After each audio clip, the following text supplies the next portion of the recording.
90 days. And then we got some really good input from the community, and they were explaining how they have a particular property that they would rent out 30 days at a time, and how wonderful that was for a lot of reasons, for family reasons, and that completely changed my vote, and I reduced that down to 30 days because that seemed quite logical to me, and I didn't want to, what they were doing was appropriate for our town, so I wanted to support that. Next question. Do you believe the town government has a responsibility to help ensure attainable, affordable housing is available? Mr. Aton. I guess I keep talking about workforce housing, so obviously that's an important thing to me. I think the government can only do so much. We have a narrow strip of private land here in Springdale, surrounded by national park or federal land. So there is a limited amount we can do. But I think we should keep trying to find ways to diversify our population, to make it possible for people who are working here or are not making that much money to be able to live here if they want to live here. And there's a lot of good reasons for that. I think that's what I would say. Mr. Burns, does the town government have a responsibility to help ensure affordable, attainable housing is available? Yeah, I think for the long-term longevity of a community, you have to look at everybody needs a place to live. I strongly don't believe that Springdale should be a place where people live who can only afford to be here. And I think we often overlook the real backbone of a community, and that is the people who are serving food and working in our retail shops and the day-to-day people who come here and make this community thrive. They have a right to have a place to live. And so I think, as was previously mentioned, we have a community that's aging out. We need to find a way to welcome families into this community that have young children. And I think that's important for our long-term survival as a community. Mr. Benson, does the town government have a responsibility to help ensure attainable, affordable housing is available? That's a tough question, I mean, the town has an obligation to, make sure that our town is set for the future. And some of those things do involve housing. And we are a bit remote.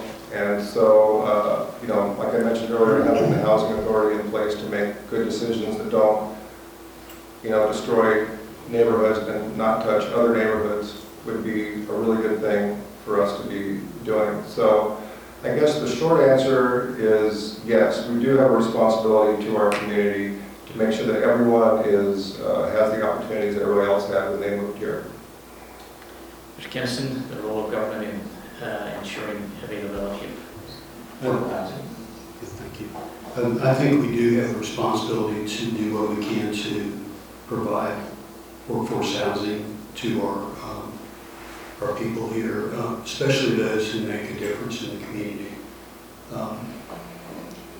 Not everyone wants to live here, but I think that people who make a difference in the community, and we can all know who they are, I think we can mostly agree on those people. They deserve a place to be here, and it's important for the long-term survival and the good functioning of government and information for them to be part of the community. So I think we should prioritize those who provide a known benefit to the community and provide housing ownership like in Red Hawk or apartments in Trapper Circle. This next question is a compound, so it comes in several parts. First part, please select the answer that best describes your position on whether the town of Springdale and its municipal building authority should fund and build a facility to be leased as a medical clinic. Mr. Burns, First, I wholeheartedly support the project. I am uncertain that the project should happen, or I am opposed to the project. I wholeheartedly support it. And please describe the data or reasoning that supports your position.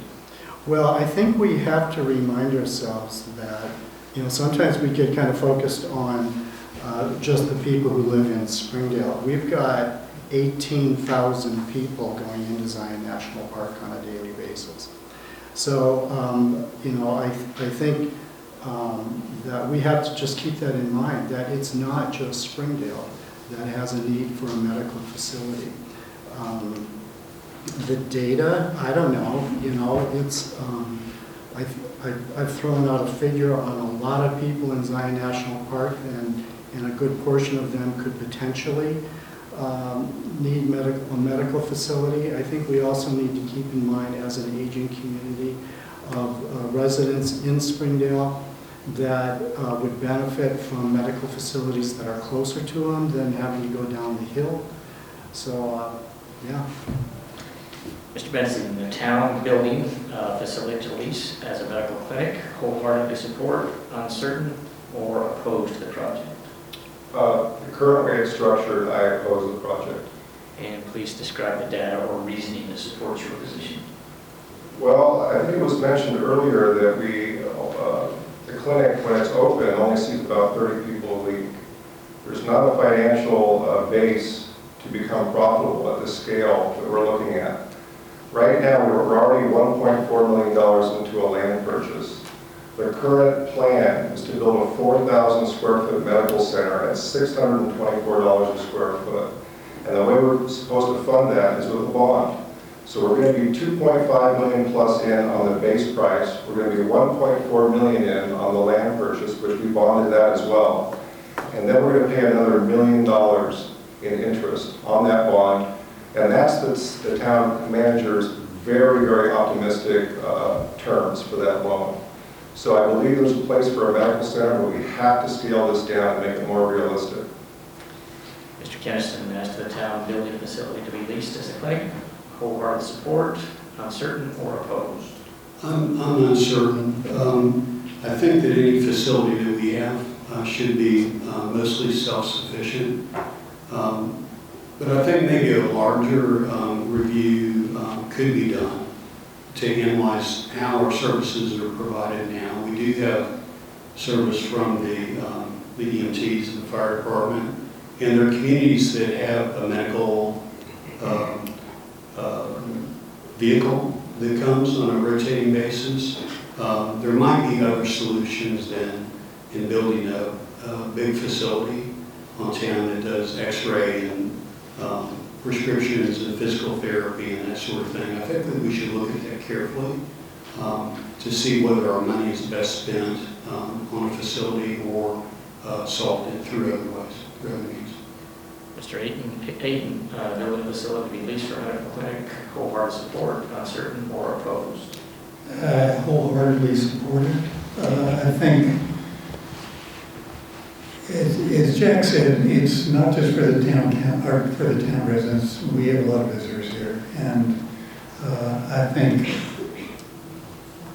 we have somewhat of an obligation to provide services for those people, and I think the clinic is one of them. I also, when I'm on the town council, I'm supposed to have vision, and I looked at the general plan for that vision, and the general plan talks about having a clinic, it talks about having a pharmacy, and that's what we're proposing here. So I think we need to look forward, look at the future, and I think we need a clinic here.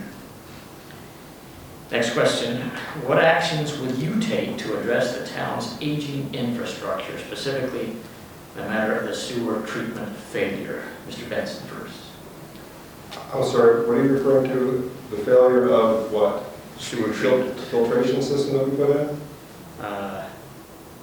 I got the word sewer treatment. Can you just repeat the whole question again? I'm sorry. Let me read it again. What actions will you take to address the town's aging infrastructure, specifically the sewer treatment failure? Well, I know recently that we just did a $5 million bond to put in a filtration system for our wastewater. And when we did that, we didn't ask enough questions. We didn't get any sample results. We didn't get a second opinion. And we spent $5 million on a filtration system that didn't work. And now we're going back to retrofit this system to put in chemicals for $80,000 a year to coagulate the waste, so then these filters that we put in will catch and reintroduce, clean water into the Virgin River. So, that's just sort of a general idea that we need to ask more questions. We need to get second opinions when we're talking about huge purchases. And so that is the path that I would follow going forward. Thank you. Mr. Kenaston, what actions would you take to address the town's aging infrastructure, specifically the sewer treatment failure? I have great faith in the town staff, and I think that we need to support them in this endeavor. They've been working on this for some time, and they use the advice of a consultant. In my business past, I've not had good success using consultants, but I think that our town staff can figure out a viable solution using the facility that we have now. I think that there may be the wrong media that's being used to filter the solids, possibly. This use of chemicals may be a short-term solution. I would hope for that, but I think that there will be a solution that's forthcoming with the town staff doing the research on the project. Mr. Aton, actions for the town's aging infrastructure and sewer treatment failure in particular. So one of my responsibilities on town council is public works, which is water and sewer. When this happened, I got with the staff, and what I did do, not what I will do, but what I did do is I called Sunrise on the carpet. And we got the town manager and Public Works, and I sat down with Sunrise, and we said, you made a mistake. You didn't do your job. How are you going to correct this? And so what they are doing is, in this redesign of the chemical addition, they are doing all that for free. They are not charging us anything for that design. So it's not what I would do, it's what I did do. Mr. Burns, aging infrastructure and sewer treatment failure. Yeah, I'm not sure I can add much more to what Randy just said, other than, it's being addressed by town staff as we speak. I think the town manager has kept the town council up to date on the progress of that project, and big projects, things happen, and it's been brought to everybody's attention and it's being addressed. So that's not my bailiwick. I'm not going to second guess what anyone else has done. That that's their area of expertise, not mine. Thank you. Next question. What is your position on town employees working remotely? Mr. Burns. Yeah, that's a tough one. I think town employees need to be on the job. And I certainly have a past of managing employees in the park where a number of my employees worked remotely, and it was never ideal. I think in some situations you can do it, but COVID really kind of sparked that whole idea of people working from home, and I know that it was very difficult to get them to come back into the workplace.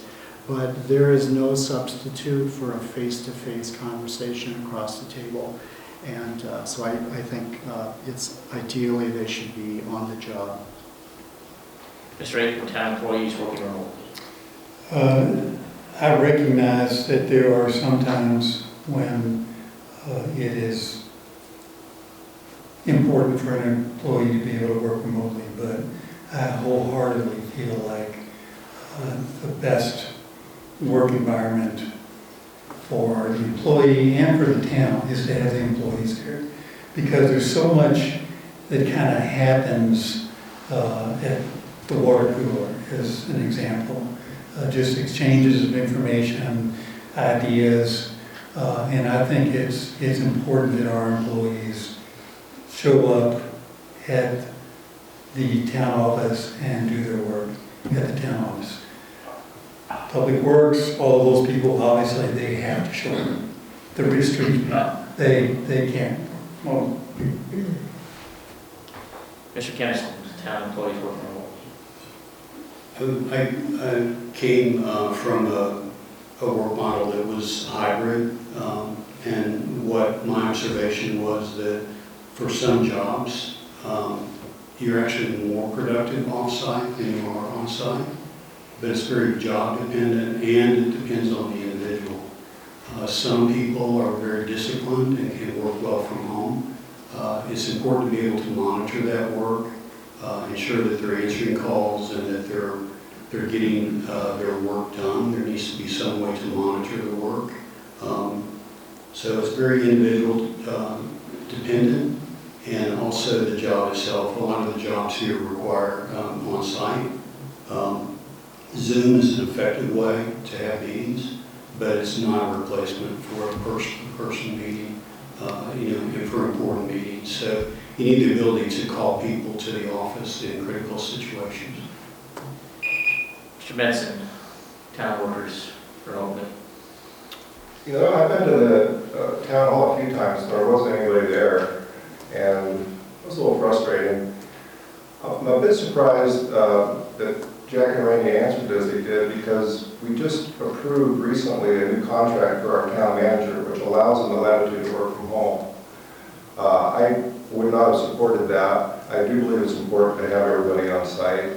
The only exceptions that I would make for that is, one of the things we really need to look at is grant monies, and we need to have resources to get those grant monies. And sometimes we will collaborate with the county, even the state, to have people that are specialized in those things work on those types of things. And in that particular context, I would say remote working is fine. But otherwise, the full-time employees that actually work for Springdale, I think they should work here. Thank you. Next question.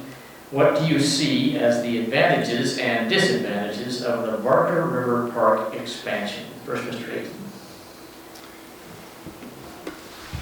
well, I think we're going to, one, it allows for a lot more open space there. We were able to get that property, a very good deal on that property, clean that property, and I think that having open space in town for both residents and also for visitors, because we have a lot of visitors that are walking on the sidewalks, having restrooms available for them, I think that is the sort of thing that I look for when I go visit other cities. I want to see parks, I want to see restrooms where I don't have to go in and beg some restaurant to let me use their restroom. So I'm very happy with that. Mr. Kenaston, advantages and disadvantages of the park expansion. I'm fully supportive of the town buying open space. Adding to the property in town that's not built on. I think that's a core idea that we need to facilitate going forward. It's always a good idea to add restrooms, particularly when there's a lot of people coming through. And Barker River Park, is on the bike route, so it integrates with a lot of different things with the transportation model that we're looking at in town for the future. One caveat that I have is that I've heard from some people who there's some great,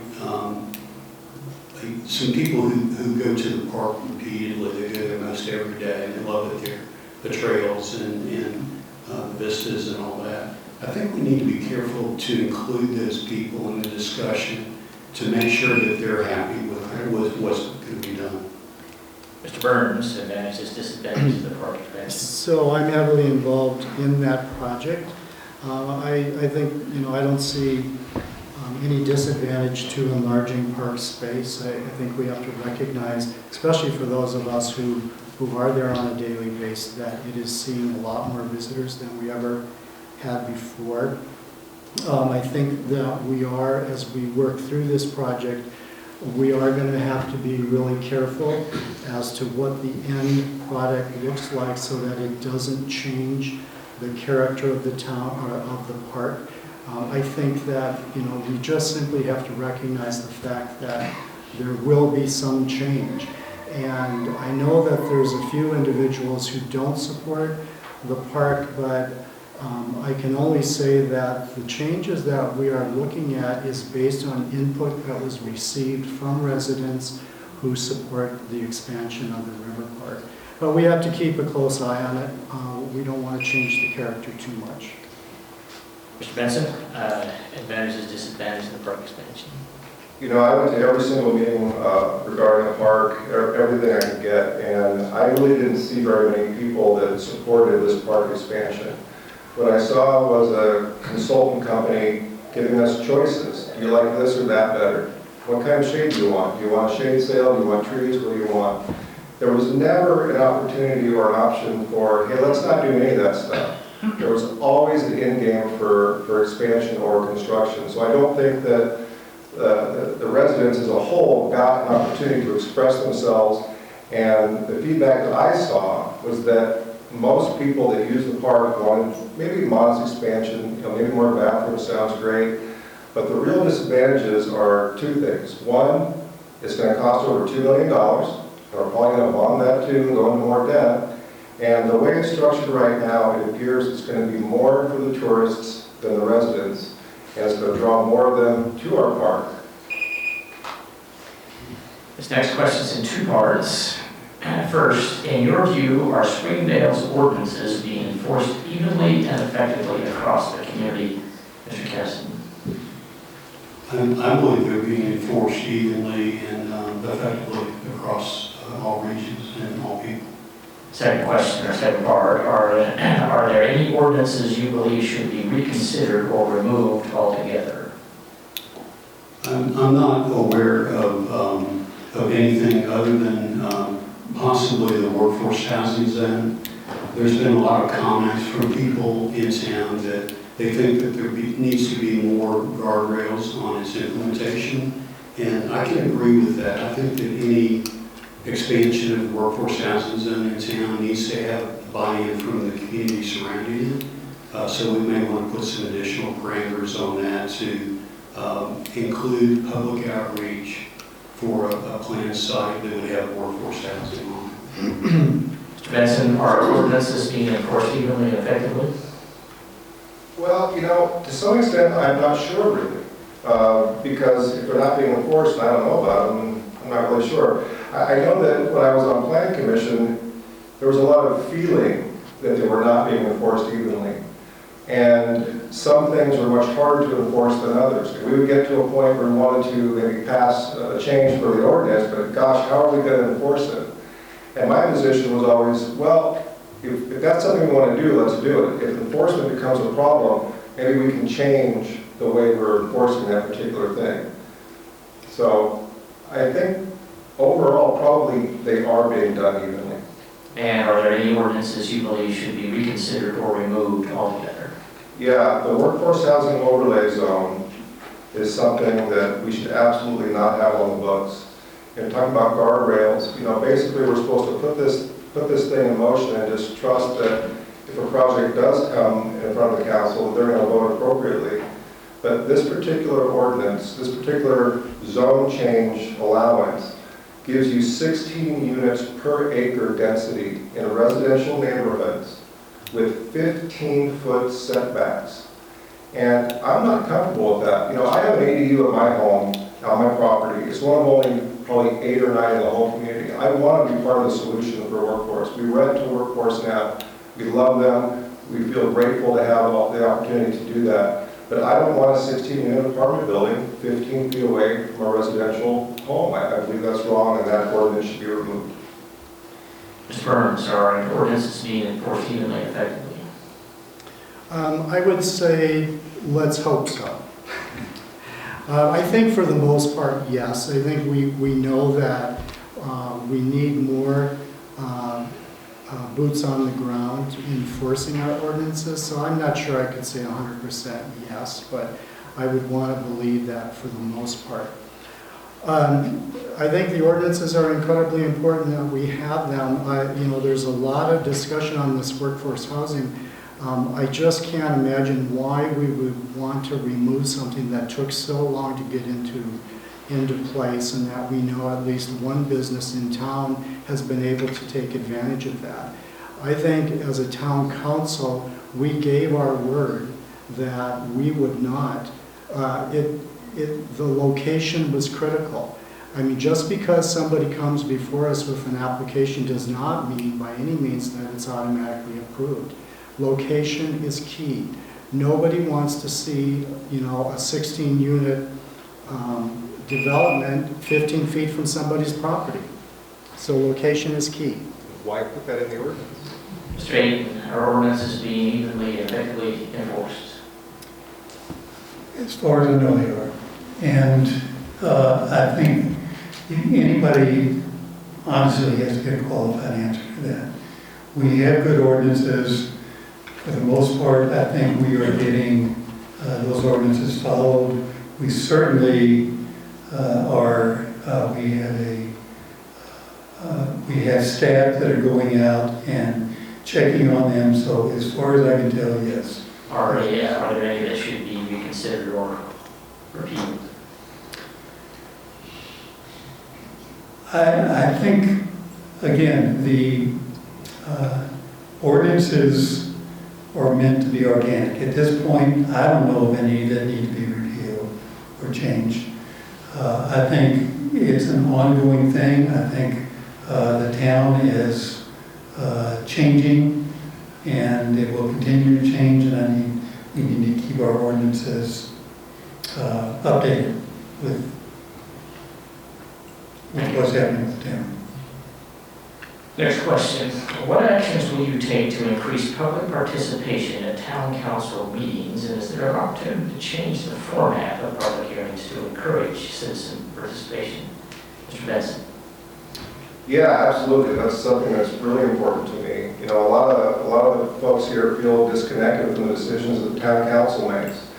And that's maybe partially our fault too, because we're not showing up to the meetings en masse like maybe sometimes we want to. But it feels like there's a wall there. And if the hearing is a public hearing, it's a legislative decision, you have a chance to speak about it at the very beginning. And then they go through the process and the council starts to deliberate. Well, during that deliberation, they ask questions, they raise up new points, they give residents more insight, and sometimes that should allow them to reciprocate. And so I believe during deliberations with hearings, we need to stop at a certain point and allow more comments and questions to be asked by the public so they can actually contribute to the decisions in real time. Mr. Burrows, what action could you take to increase public participation at town meetings, town council meetings, and is there an opportunity to change the format of hearings to encourage citizen participation? Well, first let me say, more often than not, we're looking at a bunch of empty chairs. So, I mean, it's kind of a two-way street in that we need residents to show up, get off Zoom, and come up and show up face-to-face so that we can make more of a connection with people who are truly interested in what we're doing. A lot of what we're doing, it's pretty dry, it's kind of day-to-day operational stuff. But I do believe that if there's any way that we can improve the manner in which we seek public input, I fully, support that. We have to be really careful. A lot of times on our agendas, some of you know, we're going to have like 20 items. We've got to put a little bit of a limit on how much time somebody can get up and voice their opinion. That's just part of the reality of the job in what we're doing. But yeah, I mean, public input is a good thing. Mr. Aton, how to increase public participation in council meetings, and is there an opportunity to change formats to do so? The police are taking photographs of all of you And if you don't show up at our next meeting, I